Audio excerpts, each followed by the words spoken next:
अस्सलाम वालेकुम वरहमतुल्लाहि वबरकातुहू। आइए नाज़रीन मोहतरम, बरकत रमज़ान का 26वां सबक लेकर के हम आप हज़रात के दयार में हाजिर आए बयान करें। इससे कबल आप हज़रात से गुजारिश है कि हमारी वीडियो को लाइक करें, शेयर करें, कमेंट्स करें। जो हज़रात भी हमारे चैनल इल्म का सूरज पर नए हैं उनसे गुजारिश है कि हमारे चैनल को सब्सक्राइब कर दें और घंटी वाला बटन। देखिए, बरकत रमज़ान के 26वें सबक का उन्वान है पड़ोसी का हक। हज़रात मोहतरम, जहाँ अल्लाह तबारक व तआला ने हमें अपने हुकूक से नवाजा है, अपने हुकूक अता फरमाए हैं, वहीं पर हम ही लोगों में हुकूकुल इबाद यानी बंदों के हुकूक भी अता फरमाए।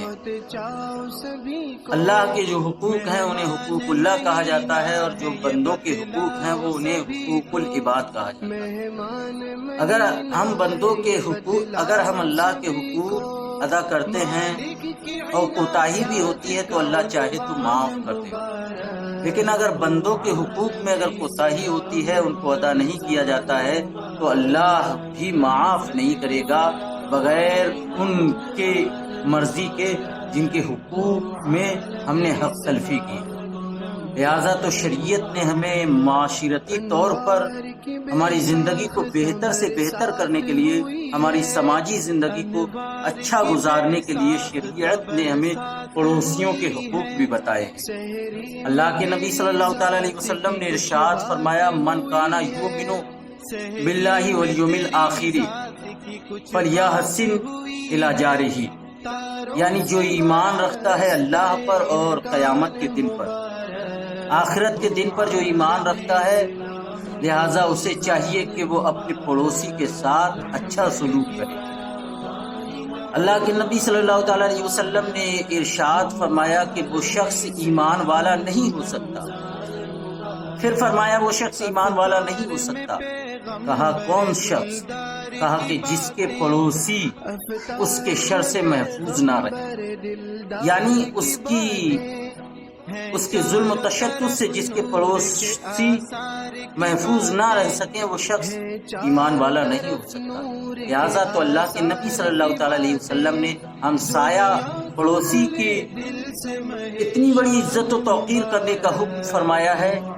लिहाजा इसी मुतालिक इमाम आज़म अबू हनीफा, जिनके हम और आप मुक़ल्लिद हैं, लिहाजा उन्हीं का एक वाक़या आप हजरात की गोशे गुजार करता हूँ, क्योंकि हजरात गिरामी हमारे समाज में, हमारे माहौल में, हमारे माशरे में ये माहौल है कि अगर पड़ोसी से कोई ना कोई जरा सी बात आ जाए तो पड़ोसी पर जुल्म करने पर आमादा रहते हैं, कोर्ट और कचहरी तक पहुंचा देते हैं बात, लेकिन पड़ोसी की बात को बर्दाश्त नहीं कर सकते, पड़ोसी का इतना ख्याल नहीं रख सकते।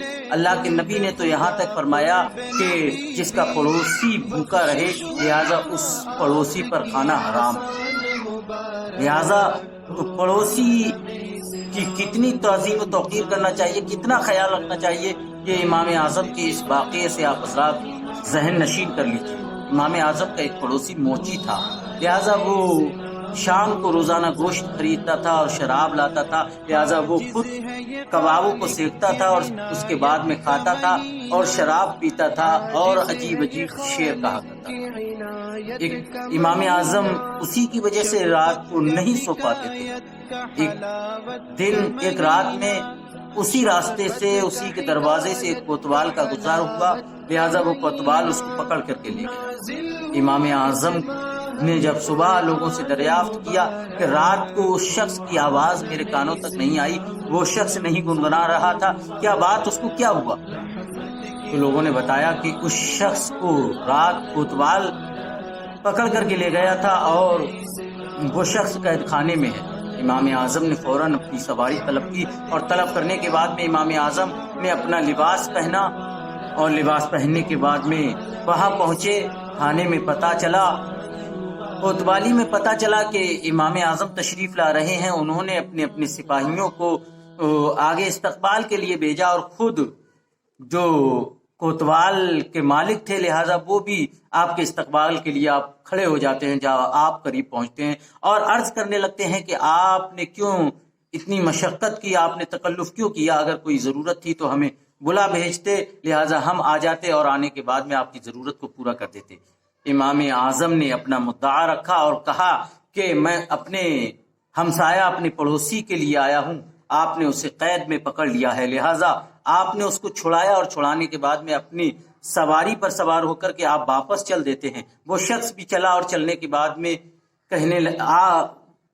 آپ نے اس سے مخاطب ہو کر کے فرمایا، چونکہ حضرات گرامی وہ ایک شعر پڑھتا تھا کہ تم نے ایک بہت اچھے آدمی کو اپنے ہاتھوں سے کھو دیا ہے، لہٰذا تم یہ افسوس کرو گے، اس طرح کی کچھ شعر پڑھتا تھا۔ لہٰذا امام اعظم نے فرمایا کہ اے شخص، اے موچی، اے میرے پڑوسی، اے میرا ہمسایہ، میں نے تو آپ کو نہیں کھویا۔ لہٰذا وہ شخص کہنے لگا کہ ہاں آپ نے مجھ کو نہیں کھویا۔ لہٰذا آپ کی اس بات کا اس پر اتنا گہرا اثر ہوا، آپ کے اخلاق کا اور آپ کی محبت کا اور آپ کے پڑوسی کے ساتھ وہ سلوک کا اتنا اچھا اثر ہوا، اتنا اچھا اثر ہوا کہ وہ شخص تائب ہو جاتا ہے، توبہ کر لیتا ہے صدق دل کے ساتھ، اور امام اعظم کے ساتھ ہو جاتا ہے اور امام اعظم کے ساتھ فقہ سیکھنے لگتا ہے۔ تو حضرات گرامی، پڑوسی کے ساتھ حسن سلوک کرنا چاہیے، اچھا سلوک کرنا چاہیے، پڑوسی سے محبت سے پیش آنا چاہیے، تاکہ پڑوسی، اگر آپ کا پڑوسی سکون میں ہے تو آپ بھی سکون میں رہیں گے، ورنہ ذرا سی بات کو لے کر کے، نالی کو لے کر کے، پانی کو لے کر کے کچھ لوگ قتل و غارت پر آمادہ ہو جاتے ہیں، کورٹ اور کچہری کے چکر لگانے لگتے ہیں، لیکن اس کا اثر اور اس کا نتیجہ یہ نکلتا ہے کہ سوائے مایوسی کے اور کچھ نہیں ہوتا ہے۔ لہذا اس لیے ہمیں چاہیے کہ ہم اپنے پڑوسی کے ساتھ حسن سلوک کریں۔